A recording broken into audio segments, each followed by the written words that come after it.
I have forgotten everything there is about this episode. It's so forgettable.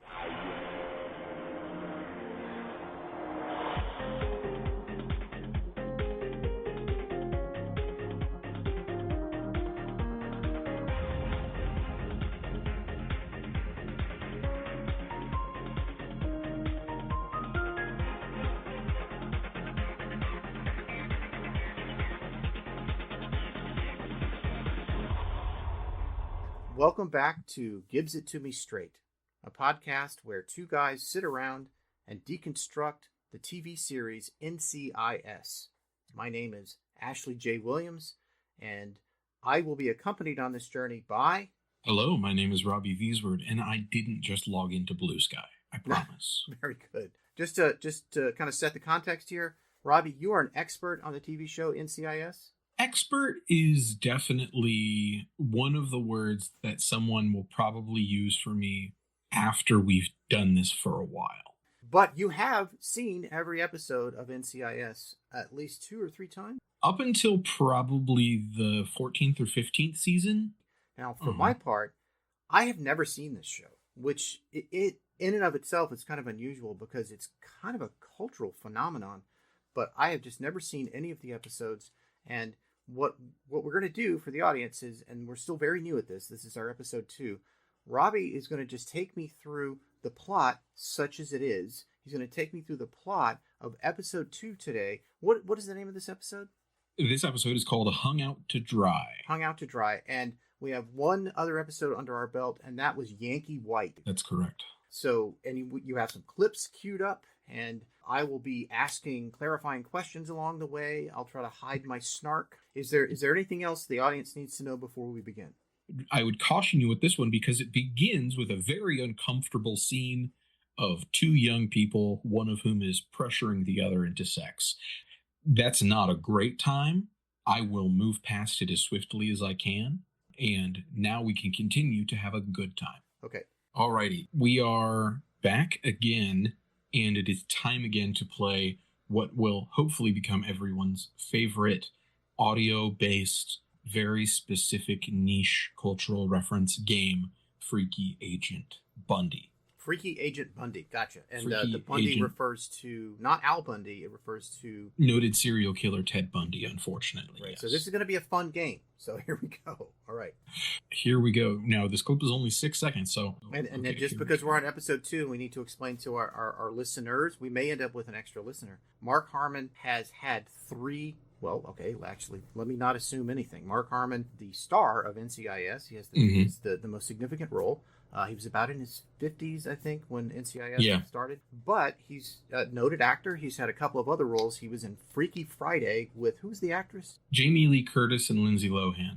Got it. And then before that, in 1986, I think you said, he was in a TV movie, I think, about Ted Bundy, the serial killer. Yes. So you're going to play some audio, and I have to guess if it is his role, a quote from his role as Agent Gibbs in NCIS, or if it's his role from Freaky Friday as the dad, or if it's his role from Ted Bundy. So I have one of those 3 options. Last week, it was the first time that we did the game, and you took it easy on me. It was clearly Gibbs from NCIS. So I'm expecting this week's going to be a little more difficult. And we're just going to play. Sure. Yeah, that's a promise. I think I'd like a nice Senate seat. Oh, you got it. All right. That was all you get. Okay, I think he said, I'd like a nice Senate seat. Is that right? That's correct. It's tempting to say it's from NCIS because he's in the government. And he could be near or around the Senate. But I don't think you would be that nice to me. I think you're going to make it harder. So I think it's either going to be Freaky Friday, which I've never seen. Oh, okay. Or the Ted Bundy show. I am going to guess, let's think of the context of Freaky Friday. I think it's the Ted Bundy show. You're 2 for 2. Oh, really? Yeah, you're right. Well, that was it. And I led you through that thought process. So that wasn't just a blind guess, right? Nope. I was thinking about Freaky Friday that, would that character have been associated with the government in some way? Probably not. So that only left by process of elimination the serial killer, which is, usually how that goes. Yeah. Okay. All right. So I'm feeling good. I'm hopefully I'll have a winning streak that lasts several episodes. I think you might. I think by the time we keep getting through it, you're probably going to be doing pretty well. I don't want you to take it easy on me. I want you to make it difficult. So All this right, episode, this is episode 2, and you said the title of this episode again is Hung Out to Dry. Hung Out to Dry. All right. You know, just like a fairly stereotypical crime procedural show. There's an opening stinger where we either discover a body or there's some violent interaction. So to start us off, the opening, sort of the cold open of this episode of Hung Out to Dry, begins with 2 young people, probably like teenage-ish, although they are both clearly like actors in their like late teens, like 18 or 19 or early 20s. It starts with those 2 actors parked in the back seat of a car whenever the man of the couple, Jimmy, the boy, keeps on pushing his boundaries, really, of where he should be. And this goes on for like a minute or 2. I have really no idea why they were like, how should we start episode 2 of this whole show? And someone was like, what if there was a woman being nearly assaulted? Who thinks of that? Well, I've heard it said before that sex sells. I don't know if that's true, but maybe that's... Thankfully, this assault is stopped by a body very violently falling through the roof of the car. Blood sprays everywhere, and they just start screaming, and then we lead into the title music. I want to make sure that I understand what just happened here. Uh-huh. The young man and young woman are in some makeout session somewhere. I assume it's the dark of night. Yes. And he's pushing his boundaries, and then a dead body falls through their roof. Yeah, a dead body falls through the roof of the car. Yeah, I hate it when that happens. Isn't it? It really kills the mood. Fortunately, that did not happen with my parents, and so I was conceived, but I could see where that might break the mood, yeah. All right, so then after we get in through the credits, or after we get in through the intro, we begin with the credits, and we open with one of our first situations where we see one of the questions that you had after the first episode is just like, Gibbs is just working with his hands, and he's doing all this, and we're back in the basement, and he's working on his boat. Ah, I tried your cell. Tried your hardline, too. Don't ask. You know, my dad gave me a power sander for my birthday. I don't really power sand much. You're welcome to it. Aside from that bare bulb there and a plug going to that idiot box. You see a power cord around here anywhere? I think Mark Harmon just has too friendly of a face to do brusque and grumpy.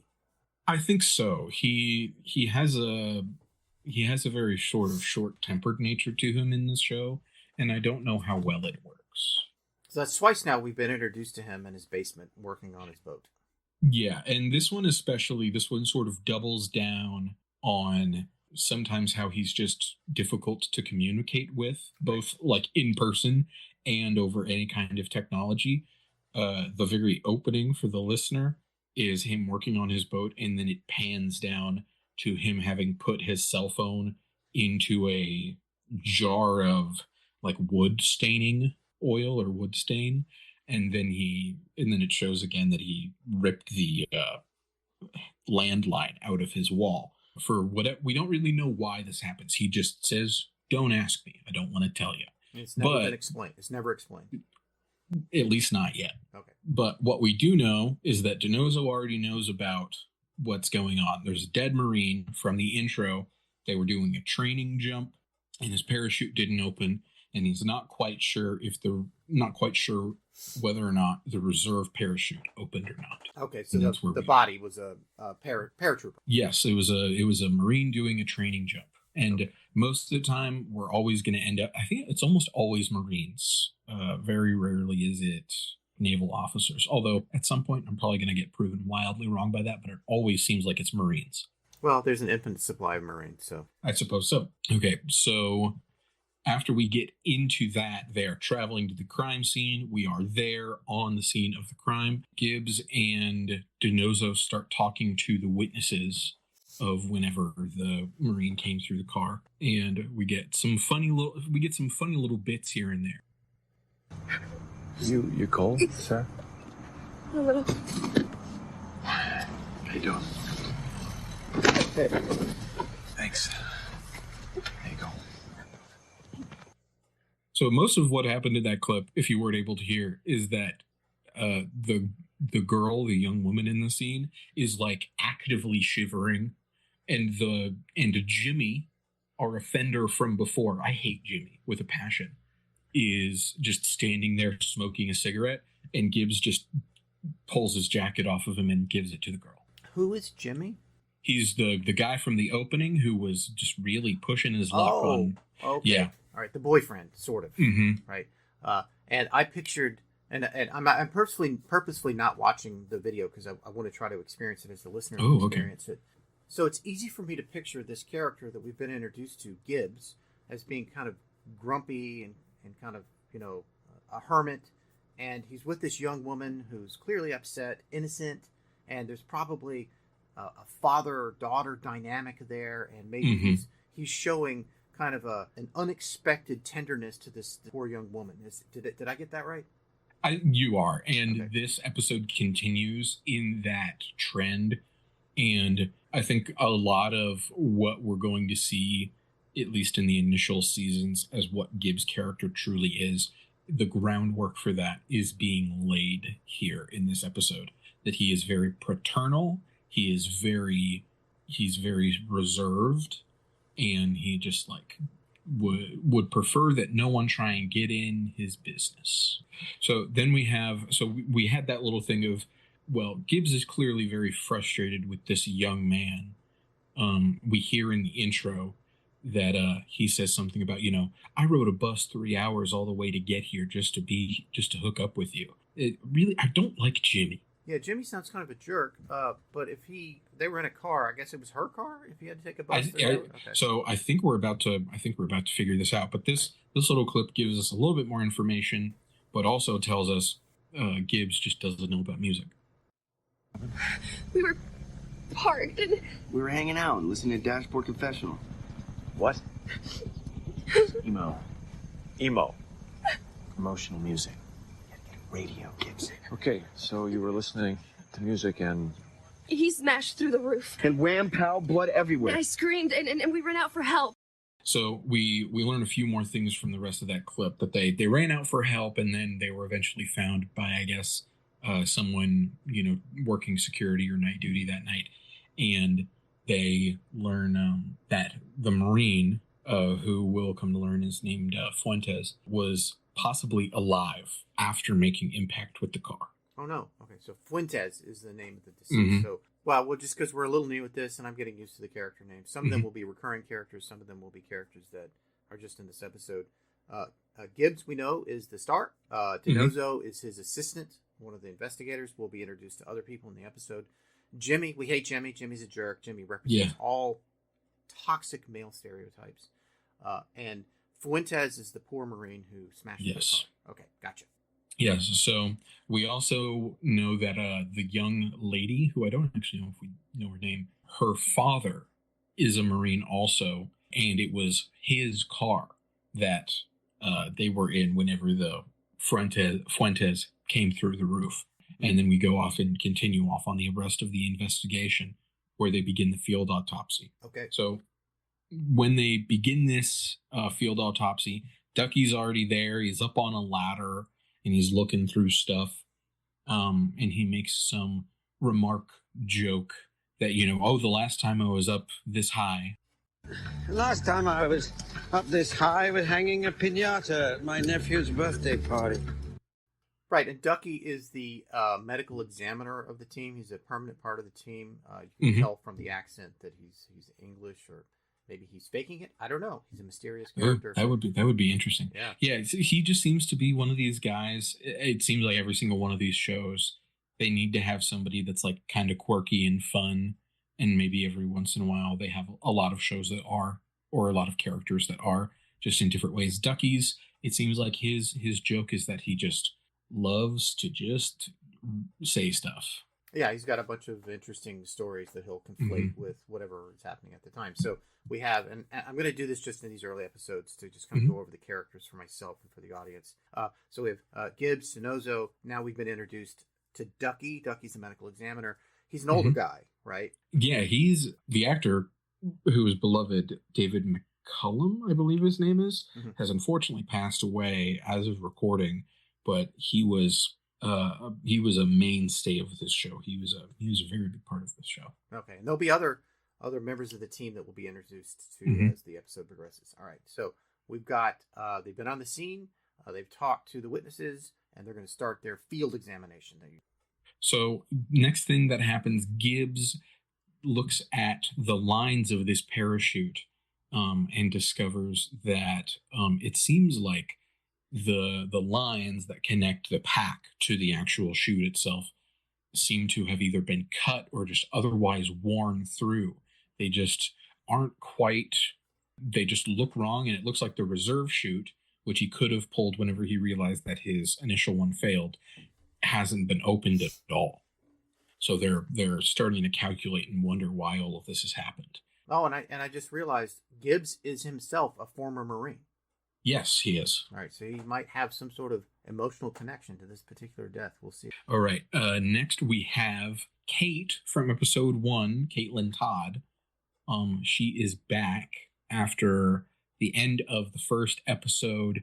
We sort of just get a single little bit where we know that she has handed in her resignation to the Secret Service, and the episode ends with that little stinger where she's asking Gibbs if he's offering her a job. Which he is. And indeed he was. So we're only 4 or 5 minutes into the episode. She's already back. So Caitlin Todd for now will be, and Abby to a degree, are sort of the light within this show for me. Sometimes they're easy to watch.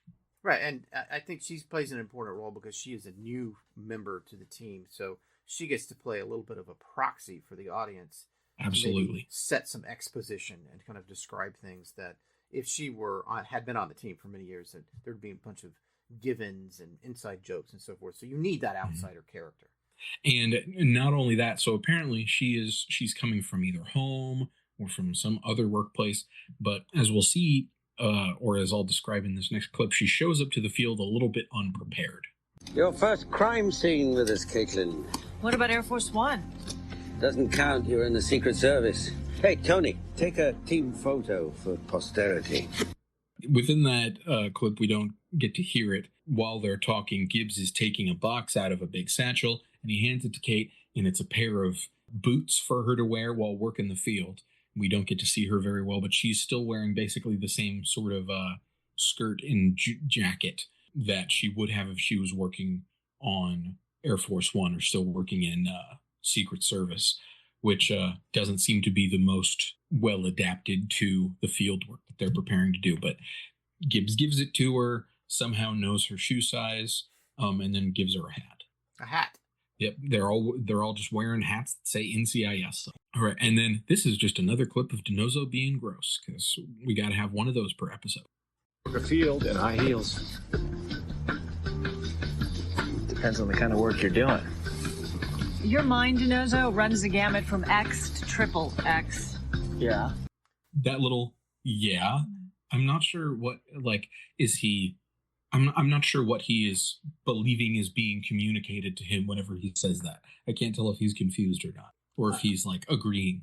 Yeah, I was just gonna call out the DiNozzo character that we've mentioned is another one of the agents on the NCIS team. I'm personally new to these characters, so I'm learning their various personalities. We have one listener, our friend whose screen name is Truly Esoteric. We might have her as a guest at some point. That might be exciting for everyone involved, except for her. And she said to me, she gave me some feedback about episode 1. She said there's not nearly enough DiNozzo hate. So to address that specific request, I just want to go on record and say that I hate that character. I hate him. I hope he spontaneously combusts at some point. I'm distressed to know from talking to you that he is going to be in all of these episodes. But this is going out to Truly Esoteric. I hate his guts. There are so many opportunities within the show, both to hate him and to glory in the things that happen to him. Oh, I can't wait. And I know she can't wait to hear us talk about them. Okay, so after Tony makes this sexist joke, Caitlin Todd, Agent Todd, she just puts on those boots, and then they keep working around in the crime scene. Now, there's a little key we get from the opening whenever they were in Gibbs' basement. Tony asks why he ripped all of his phones apart and broke all of them. And because he's just not quite sure. It seems that Tony, similar to us, is very new to Gibbs and his whole deal. Ducky, I'm not following. Every year, ex-wife number 3 gets drunk on their anniversary and calls him repeatedly. Why doesn't he change his number? No idea. In case you haven't noticed, Gibbs is a man of more questions than answers. Okay, that was very trite, but all right. Yeah, that was one of those like writer being a writer episodes. Like, oh, he's mysterious. We better, like, we already know. I can already tell. You already told me the information. I can make an inference. And we have some additional information about his emotional makeup and that he's been married at least 3 times.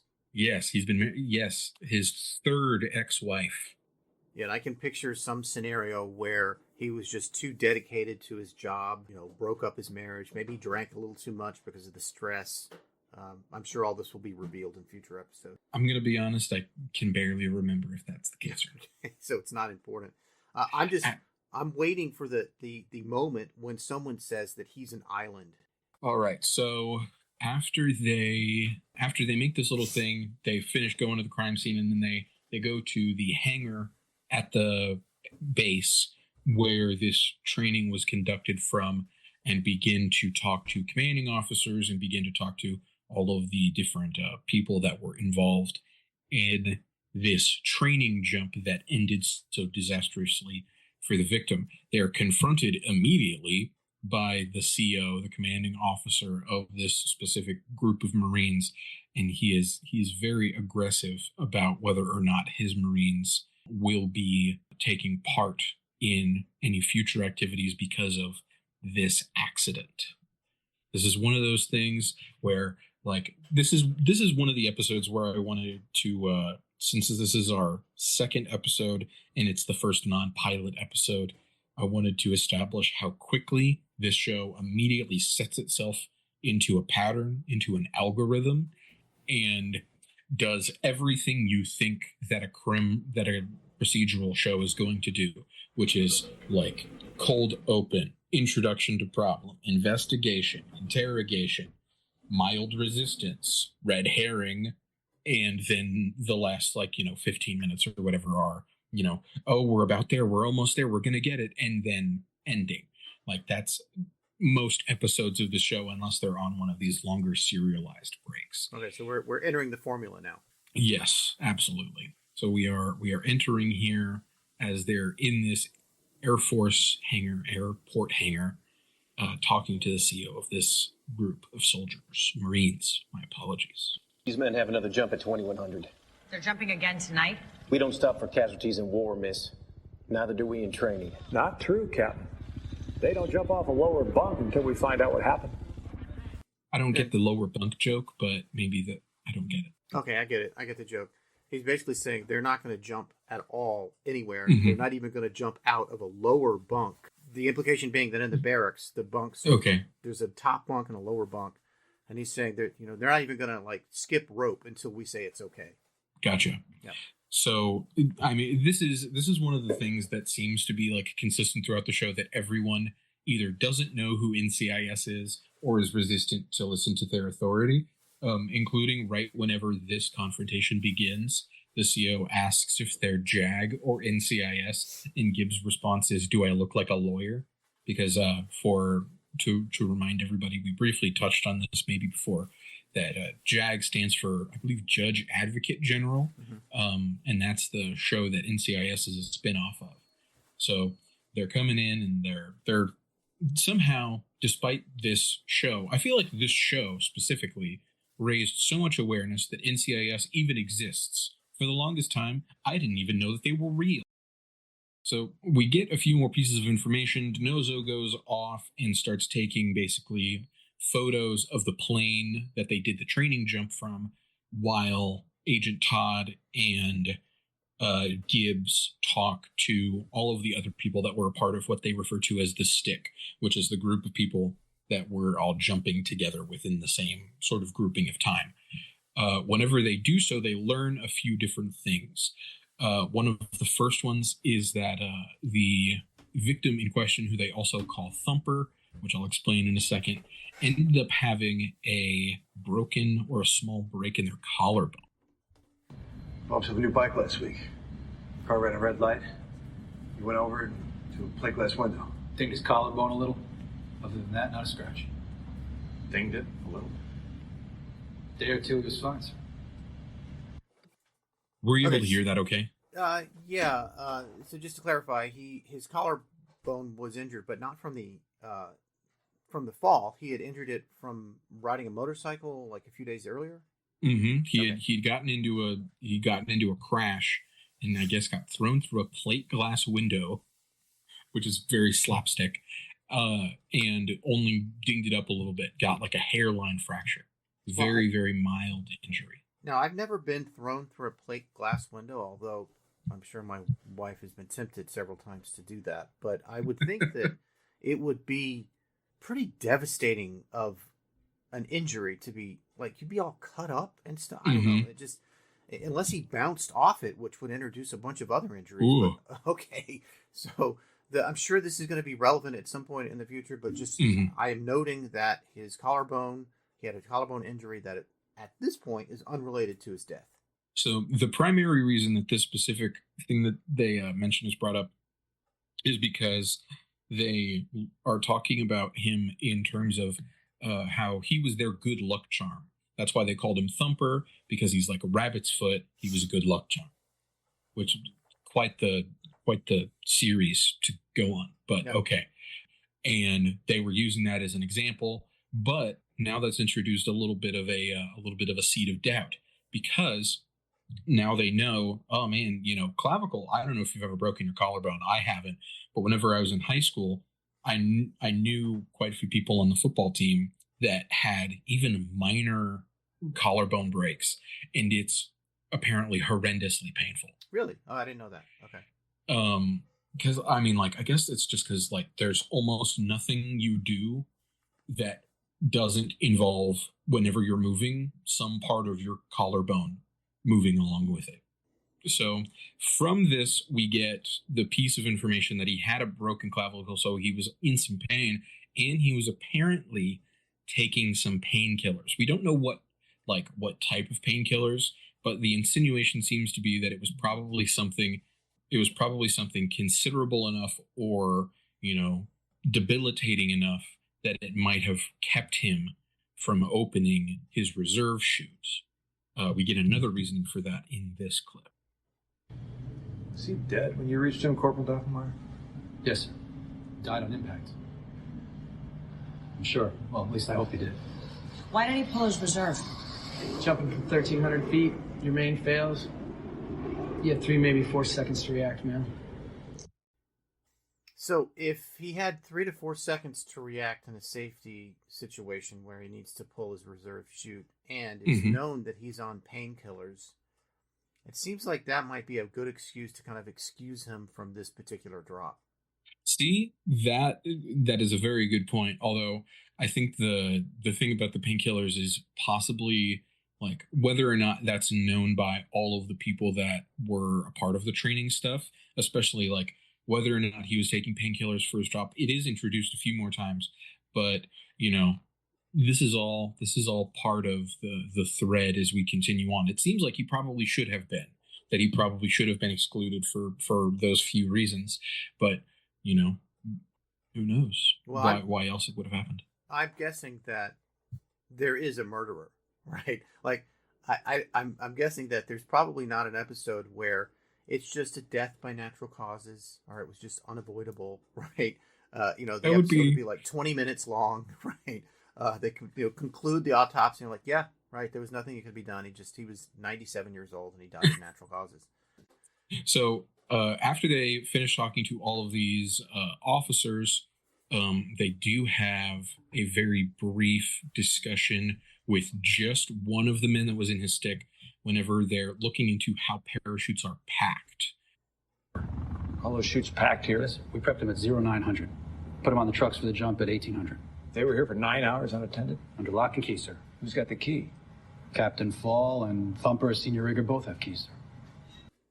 So these are tiny little bits of information that we are getting drip fed with throughout these scenes. So we've learned that this guy Doppelmayr, what I didn't show in the scene is that they talked to him about having a little bit of a history, a bit of a shady history before having gotten into the Marine Corps. Specifically that he was arrested for a few different things and was basically given the option of going to prison or getting like long-term parole or something along those lines, or joining the armed forces. And he claims that, the Marine Corps straightened me out. It saved me, is what he says. And his name again is?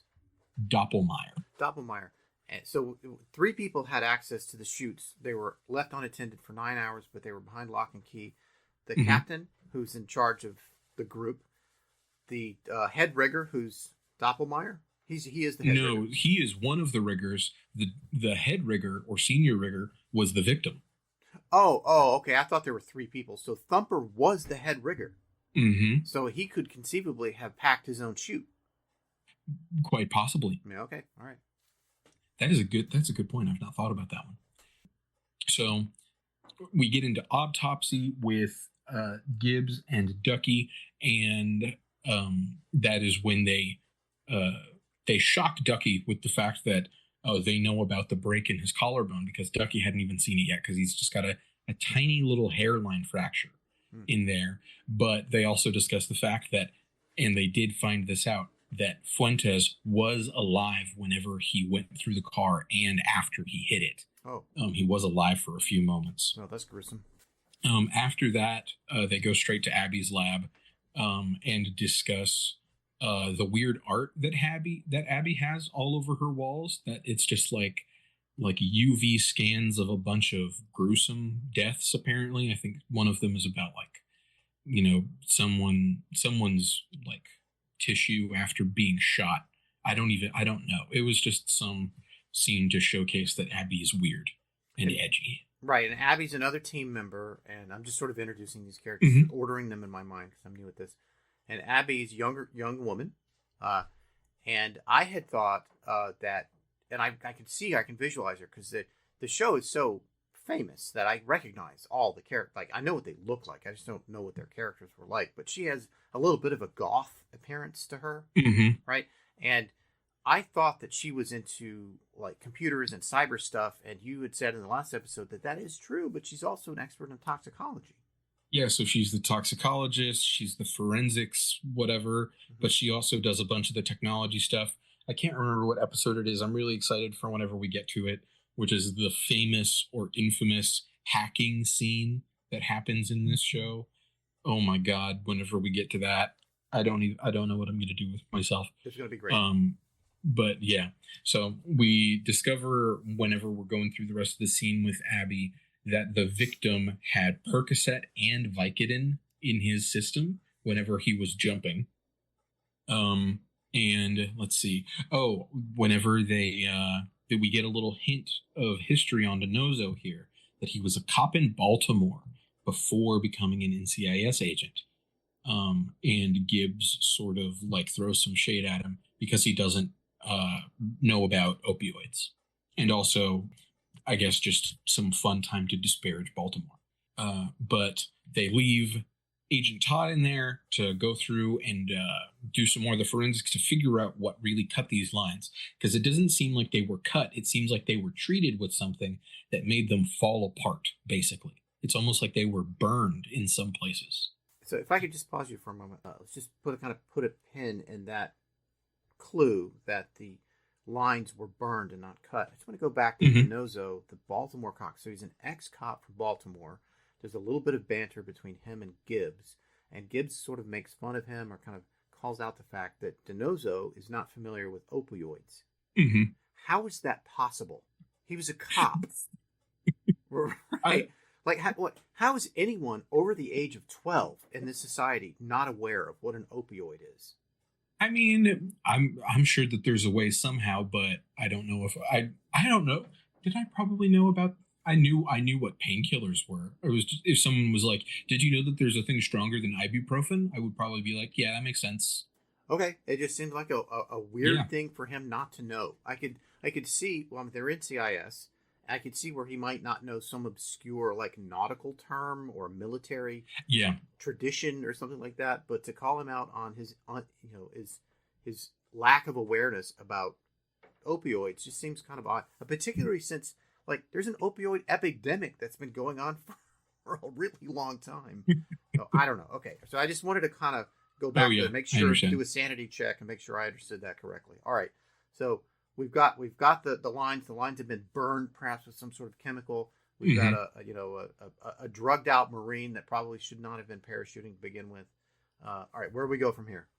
So from here, they then begin digging through the logs of who had been rigging certain chutes and discuss, just basically say stuff again. This is another one of the things that I noticed, that they tend to repeat a lot of information, I think because, this is stuff that's happening between commercial breaks. Yeah. So that people are like clued into everything whenever they come in for, no matter what commercial break they're coming in from. Oh, it's only halfway through. Maybe we can catch the second half. Right. Kind of thing. So Agent Todd stays in Abby's lab and helps her figure out some stuff so they can get through things faster. And whenever they leave it and then they come back, Abby has discovered a few different things, or we're just sort of following along with them as they are doing this investigation. Abby discovers that the ropes were somehow treated or destroyed partially with sulfuric acid, and then they begin talking about how Abby got into forensics. She says that she lived by a junkyard, so she would just go through and look through all of them and examine what happened to all of them. And they similarly talk about what Agent Todd wanted to do, and she just said she wanted to be a lawyer. And there's, again, like happened last episode, there's just a good few seconds where they just kind of stare and smile at each other. Okay. I don't, maybe like I was going to look at all of the like credits of the director and the writer of this episode, because other than doing episodes of NCIS, I don't know what many of these people have done. Like, this isn't like Grey's Anatomy, where like one episode of Grey's Anatomy was directed by Denzel Washington or anything like that. Like there aren't really any superstar directors that I think came into this show for some reason. Well, it's just some professionals in the industry that are doing yeoman's work. Yeah, just doing stuff to get by. Yep. All right, so we are back at the base, and when they're there, Gibbs and Donoso are watching basically some more little training things where trainers or where troopers, Marines, I guess, are training for how to properly jump out of the plane.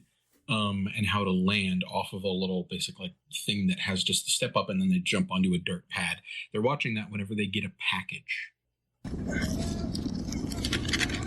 Jethro, bean counters couldn't find you, so they gave this to me. I suggest you read the instructions on call blocking. That addressed to you? Okay, I gotta ask you to kind of explain what just happened there. The package, the call blocking, I didn't understand that. So they discover they got this package from NCIS headquarters. They managed to get it sent over really quick. Ducky has sent Gibbs a new cell phone, because he destroyed his last one. Oh, right. Got it. And has sent him a new one so that they can contact him, and sent a note that's just like, hey, here's a new phone. I'd recommend, so that he can avoid not having to constantly get calls from his ex, looking into call blocking so that he doesn't have to worry about that anymore. Right. So the telephone, the cell phone replacement is just part of his character development. But the package that arrived, that's part of the plot development. The package was the phone. The package was the phone. Okay, thank you. Yes, sorry. Okay, let me see. So right whenever they get this phone call, they discover they are talking on the phone with Abby, and it appears the information they get is that 9 out of the 16 chutes that were within this area that were, there was somewhat restricted access to them for 9 full hours. 9 out of the 16 were tampered with. But one of the pieces of information that we get is that one of the riggers, who wasn't Doppelmayr, but it's another guy, was suspended by Fuentes because he was rigging chutes poorly, because he was doing poorly.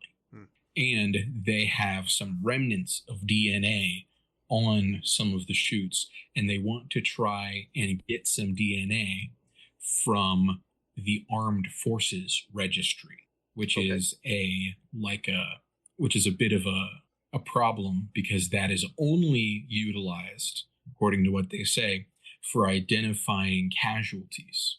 So they've got a little hitch in this investigation process. Okay, gotcha.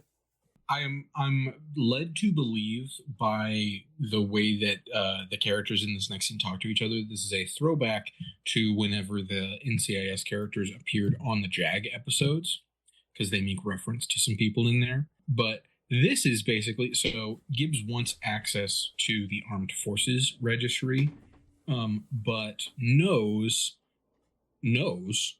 that it's only, and very specifically only, used in order to identify the remains of a dead service member. But he wants to use it so that he can, see if there's a DNA match for the suspects. So they have this whole conversation against this I'm intrigued by this man. I want to know more about this man. No, you're not going to get me to lawyer you past an ironclad prohibition that prevents tapping into DNA records that were designed to identify bodies, not chase suspects. This guy is guilty. He killed him. Let him drop to his death from 1,300 feet. It doesn't matter. For every legal firewall, there is a way around it. I can't help you. And can I please have my pen back? Oh, yeah. Yeah, sure you can. I'm gonna need it. Because if I can't have my DNA, I'm gonna need some search authorization signed. Guy's just trying to do his job, man. He's just trying to do his job, and he's putting down, what is the phrase? He's putting up boundaries. Yeah. Doing healthy boundaries. Yeah. Now, we have this, and then we immediately have a conversation between Gibbs and Todd where they're like, now why did that last scene happen? And for me, sometimes whenever someone's like, now that scene is over, let's have this scene explaining that scene. Why didn't that scene explain itself? Either way. Yeah. Well. They have a little bit of a conversation about that, and I'll give some more detail in a second. The search authorization. Who didn't have probable cause, but the lieutenant. He's a man who aims to please. You never work the system when you can work the people is the thing that he says at the end. Which, like, why in this show someone would ever think to write, we don't have probable cause whenever they're talking about law enforcement officials, is really interesting. Well, so I'm just struggling to understand a little bit. It has been determined that 9 of the 16 chutes have been tampered, and they're saying they don't have probable cause. I think the thing that they don't have probable cause for is searching like the lockers or something, the belongings of the people that they believe are suspects. The thing that I needed to give some more detail on is at the very end of that first little snippet, whenever they're talking to the lawyer, Gibbs is like, you're going to need your pen back because I'm going to need you to sign some search authorization forms. And what that next scene reveals is, what he's doing isn't trying to get access to the Armed Forces Registry. He was overplaying him so that whenever he asked for the search authorizations, he would get permission for that. I got you. So he's a hacker, but he's doing a little bit of social engineering as opposed to he's working the people, not the system. Okay, so now this is where we get into one of our possible suspects.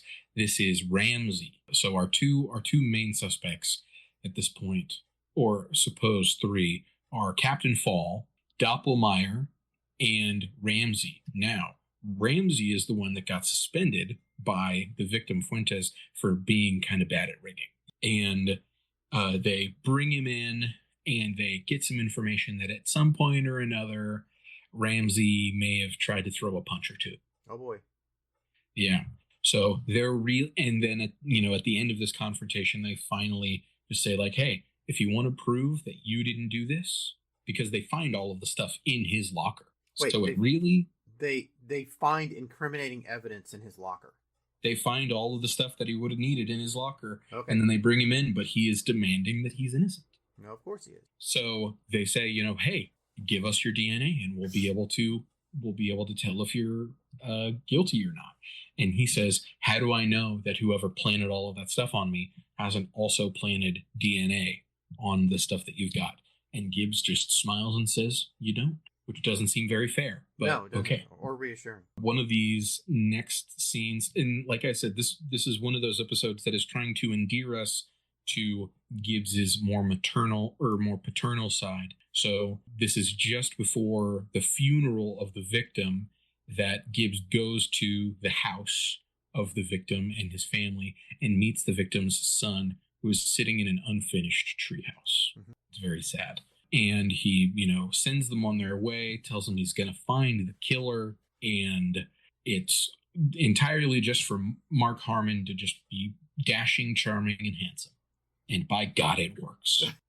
We go to another scene. So like we were talking about before, there's this little thing at the base where they're standing on an elevated platform and they're basically jumping onto sand to emulate how they're supposed to land whenever they are in an actual jumping scenario or a training scenario.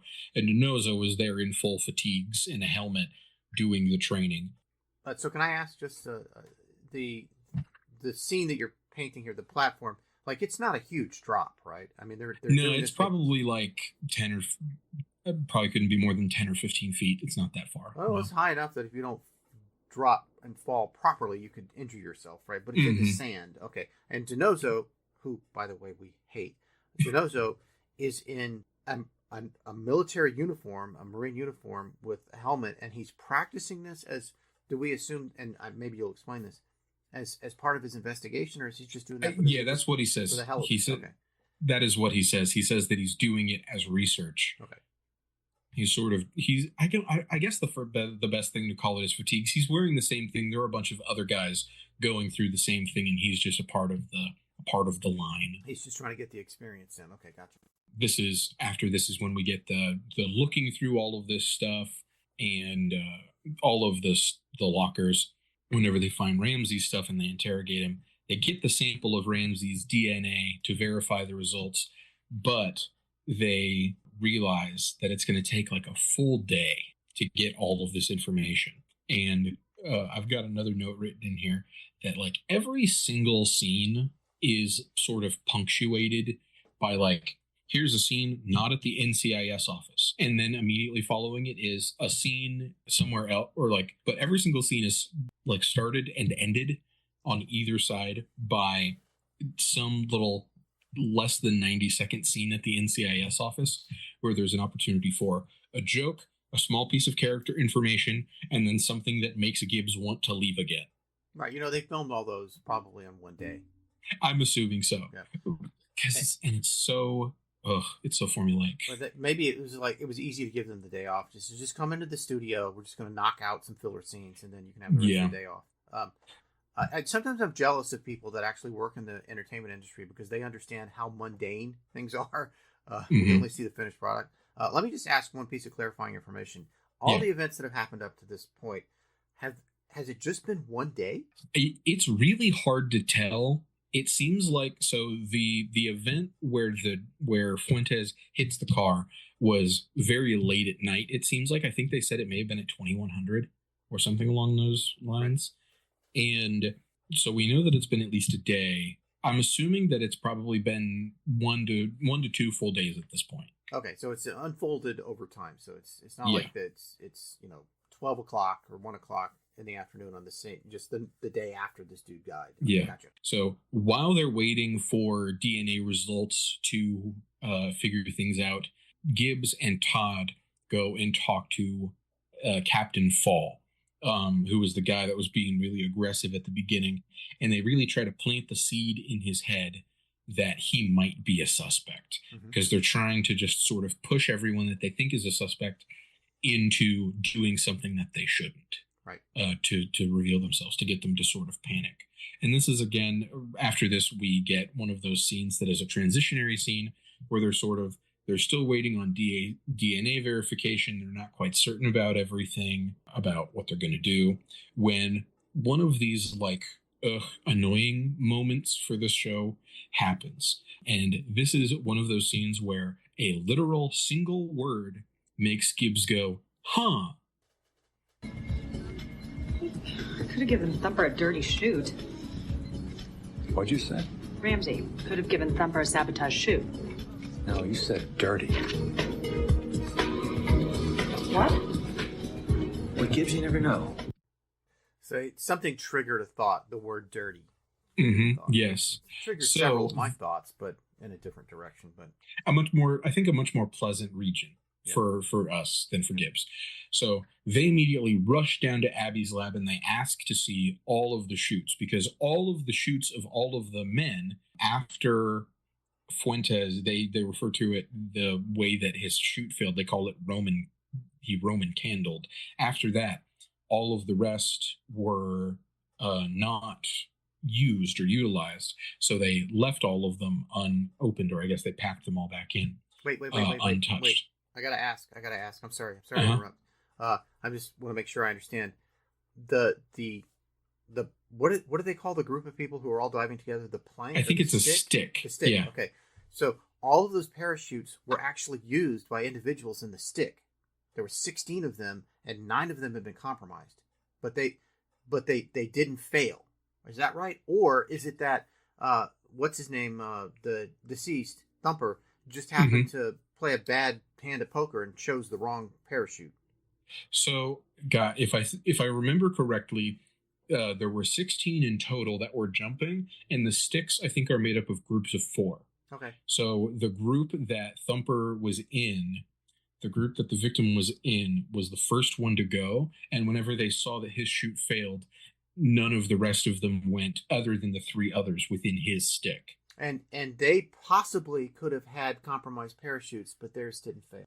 I don't think they could have. I don't think they knew if theirs was compromised, because I'm not even sure what way they were compromised.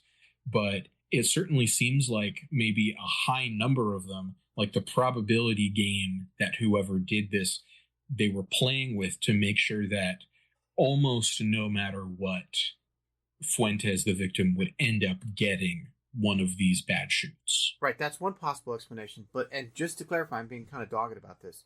When they were up in the air and ready to jump and they didn't have any idea that there was anything wrong, 9 of 16 of them had compromised parachutes. It seems to be the case, yes. Wow. So one way to look at that is to say, I want to get this guy, and I don't care if there's any collateral damage, so I'm just going to compromise a ton of parachutes. That's one way of looking at it. It certainly seems like it, yeah. Right. So the other thing, though, is someone could have just hated that entire platoon and said, I'm going to kill them all. Right? So, it wasn't just Thumper that the person wanted to get rid of. He wanted to get rid of 9 people out of 16. It certainly seems like it.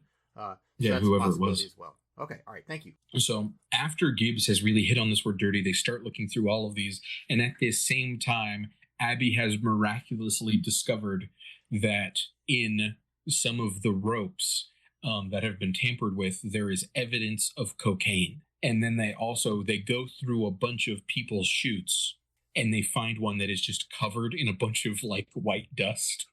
And are these the same chutes? The same 16? I guess so, but maybe they just hadn't looked. Well, I think it's specifically the reserve chute that they find, because they realize they go through and find that someone has pulled a switch with Fuentes, the victim, because obviously the person that found him first went through and switched their reserve with his reserve, because there was something that they didn't want everybody else to know. And that the victim couldn't have used his reserved chute at all because it was soldered in place. It was soldered shut. Okay, so they compromised, his parachute was compromised, and the murderer presumably sabotaged his reserve chute to ensure that he couldn't survive. Yeah. Gotcha. Okay, all right, very good. That seems very targeted at him. And whenever they go through and they find the dirty one, that has been swapped around, they figure out who it was assigned to, and then they basically know at this point who the killer is. So Gibbs at this point goes, you know what? I don't even want to like do this by DNA matching. I want this guy to confess that he did it. So Gibbs and DiNozzo, like one of the next scenes is that they're on one of the planes. They're on one of the training planes, getting ready to do one of these jumps. That Gibbs and DiNozzo are actually going to jump. Yes, they're actually on there to jump and talking about it. And they're making fun little conversation, just trying to get, they want to get the full experience, talking to all the guys on the plane. And he pulls up his chute and he's like, oh man, I got number 13. That's no good. 13's an unlucky number, and then they start looking at each other and talking about, oh, which one do you have? Which one do you have? Some guy's like, oh, I got this one. It's 7. And he's like, oh, no, that one's bad too. And then he looks at the guy whose pack they found, which is Doppelmayr. And he's the one, it seems like he's the one that did all of this. And he's got the one that Fuentes had. He's got the tampered reserve that got soldered down. So they switch between 13 and 8, and he gives it to the other guy. And they all line up getting ready to jump.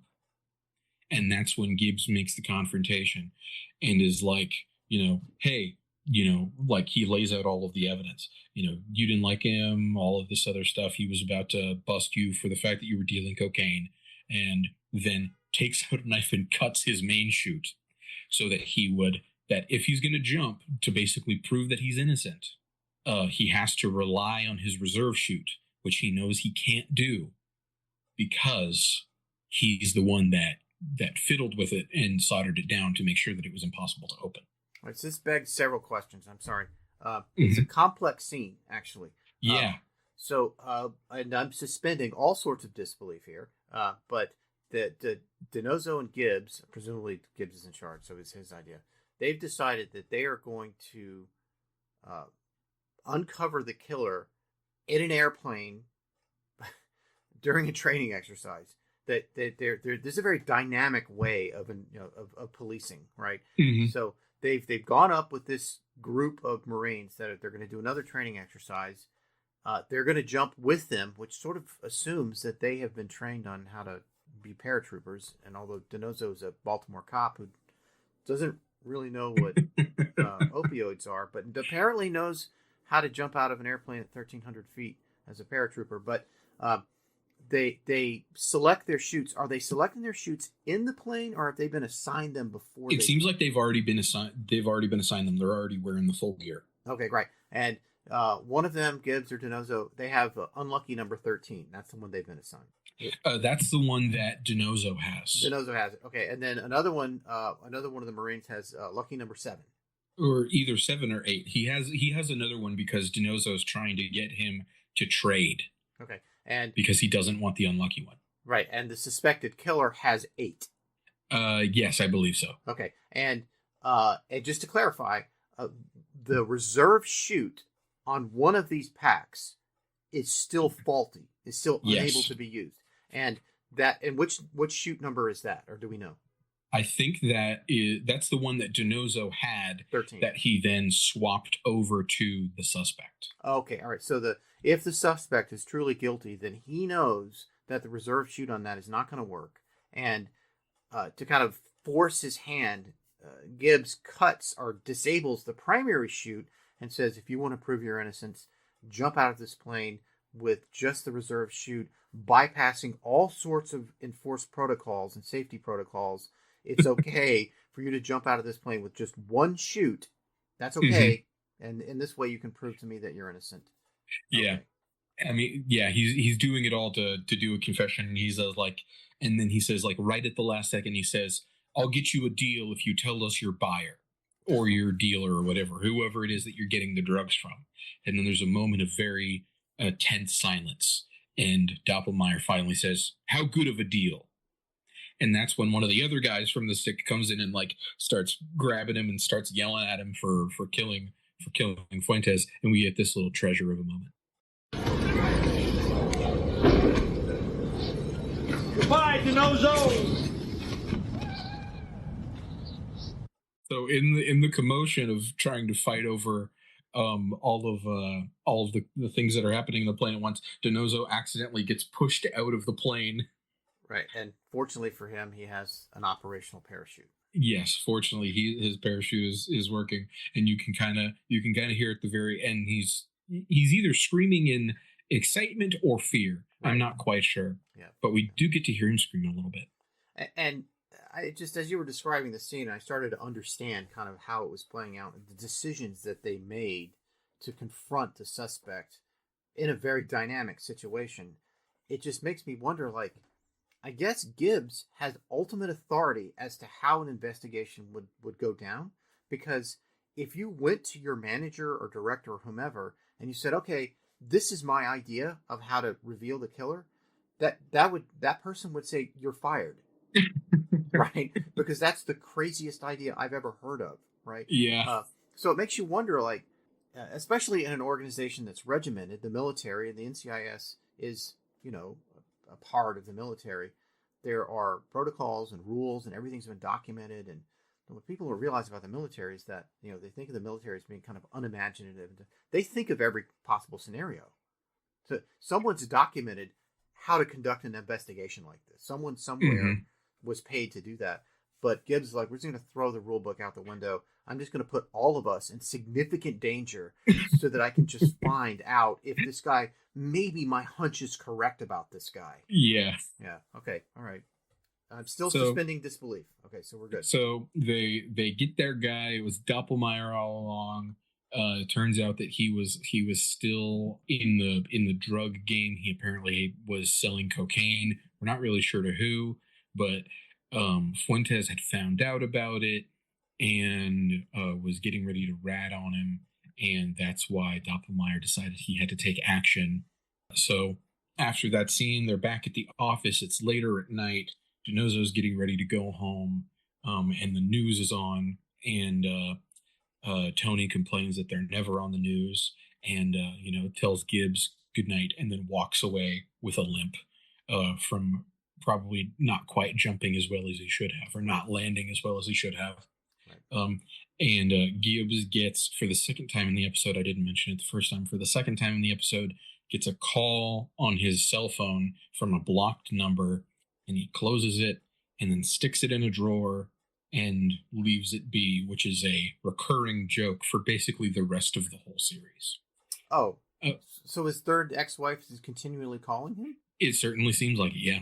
I mean, that fits the trope of, a talented detective having a messy, emotional life. And then our last little piece of information here for the episode, after he does that, we get another scene, very short scene, where the son of the victim wakes up and he goes outside and he sees Gibbs is up in the treehouse finishing it for him. Oh my God. So that the kid has a full treehouse to play with.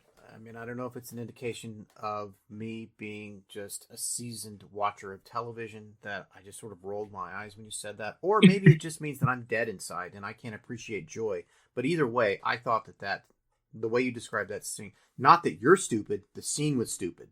You know what? I don't blame you, because it really is just like, what is the minimum amount of work we can do to show that this man has empathy and like feeling?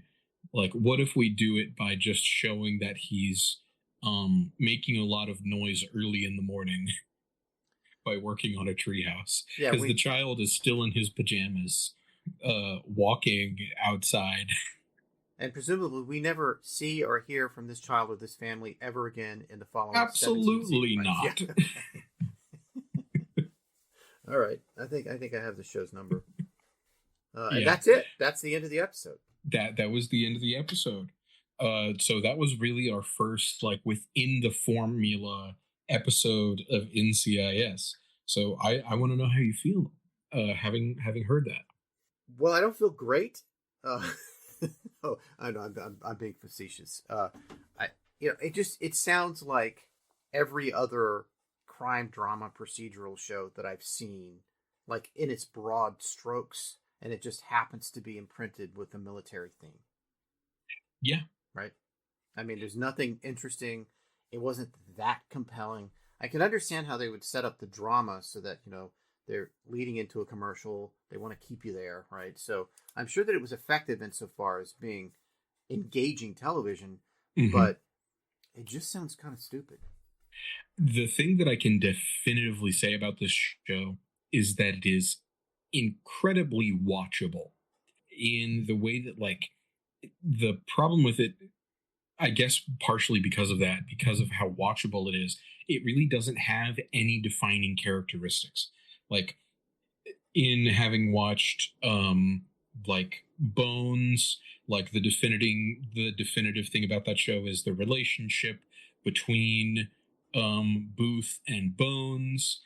In CSI, a lot of that has to do with, the technology that they use. It's really cool to just like the editing of CSI, the original one, is like really, that show has such a feeling to it. Like Criminal Minds is really interesting because it can get kind of brutal. It has Mandy Patinkin, and all of the characters in it are really like sort of off kilter and specific. But like this one is so uniquely bland. Yeah, there's nothing really distinguishing in it other than Mark Harmon. Really, yeah, like that is part of why we have to play Freaky Agent Bundy, because other than maybe David McCullum, almost no one else that's in this show has been in enough things for us to draw from. Like Michael Weatherly, who plays DiNozzo, has been in a few different things, but I've never heard of him. Gosh, I can't even remember her name. Sasha Alexander, I think it is, that plays Agent Todd. She was also in Rizzoli and Isles, but like that's going to sound the exact same because it's also a crime procedural show. So like that's one of the, I don't know if I did that intentionally or not, but it is one of those things that just so happens to this. There is something so vacuous about this show that is hard to describe. Yeah, and Agent Todd, I mean, it's kind of a big deal from the previous episode that she had a major role and she was kept on, as this kind of proxy for the audience so we could learn more about the team and so on and so forth. But they didn't give her much to do in this episode. Yeah, she really didn't have a ton of time. And it seemed like DiNozzo was there just to kind of fill, an outline of partner that could have been slotted in by any other actor, right? Ducky got a little bit of screen time, but not much. And Abby, I'm starting to learn these characters. Abby sort of did her miracle, which I assume she does once an episode. So it was really just Gibbs driven. And is that normally true of these episodes? It really feels like that. Every once in a while there are episodes, or there are sort of arcs that are moving throughout multiple episodes, where people are more influential on a series of events than others. But it really, most of the time, is like Gibbs is making, like you said, he is sort of the ultimate authority on these things. So it really does feel like this quite often.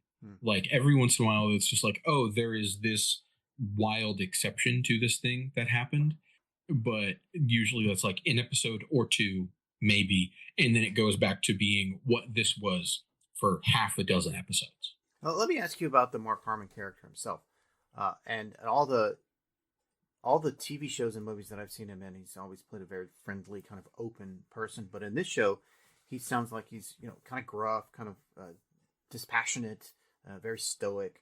Does the real Mark Harmon ever kind of, is he ever revealed through the character as the show progresses, or is he just sort of like Agent Friday, where it's like it's all kind of no nonsense in business? From what I remember and just the instinct of the character, he really doesn't get much deeper than this. From the craft of acting, that's unfortunate. But in terms of just having an easy paycheck, good for him. Yeah, I mean, like one of my dreams in life, if I could do exactly what Donald Belisario did with this show, my God. You'd be able to afford that's the producer. That's the executive producer and creator of the show. Yeah, so you'd be able to afford all the cocaine you could ever possibly want. So much. Yeah. John Mulaney would never be able to figure out what to do with himself. Yeah, it'd be Christmas. With all of the money and cocaine I would have. Christmas every day. Well, this was an enjoyable experience, not because of the show, but because of talking to you. I always enjoy talking to you. Well, thank you. Been much the same. If you had to grade this episode on a scale, maybe we should start doing this. If you had to grade this episode on a scale of 1 to 5, what would you give it? Gosh, I'm going to give it like a 2. Like, this might be the introduction to the formula, but it's the formula done so blandly. Well, I should clarify, though. the scale of 1 to 5 is 5. Does that represent the best episode that NCIS can offer, or does that represent just the best potential episode of television that you could have? So I'm going to say it's the best that NCIS can offer. So I think we're at the end of the episode. Yeah. Oh, quick little thread before we are over. We don't have a huge social media presence yet, but we will slowly but surely. So please, if you're enjoying the show, then whether we have a YouTube or anything like that, please follow us and find us on all of the things that you like to do. And communicate with us about, do you have a favorite episode? What do you think about this episode? If you have any suggestions, anything like that, you can email us at gibbsittomestraight@gmail.com. And Gibbs is Gibbs, right? That is correct. Gibbs it to me straight. Okay, gotcha. Yep. And you can follow us. You can find us on Blue Sky. Oh, we have a Blue Sky account now. We do. Where do you find the time? Slightly before we started recording. Oh, okay. You can follow us. You can follow us on Blue Sky at GITMS Podcast. Gives it to me straight podcast. Okay. Yep. And you mentioned YouTube. We don't have YouTube yet. Well, we haven't got one yet, but whenever we start getting episodes out, we certainly will. So probably at this point, if you're listening on YouTube, that's where we're here. All right. So we have an email address, Gibbs it to me straight. That's 2 B's, B as in boy, Gibbs it to me straight @gmail.com. And we have a Blue Sky account, which is Gibbs it to me straight. So that's GITMS podcast. Okay. Wonderful. That's awesome. Thank you for listening. Yes. Thank you very much for listening to Gibbs it to me straight. This has been episode 2 of Gibbs it to me straight, and also episode 2 of NCIS. What was the title of the episode again? Hung Out to Dry. Hung Out to Dry. And the killer was... I believe it was Corporal Doppelmayr.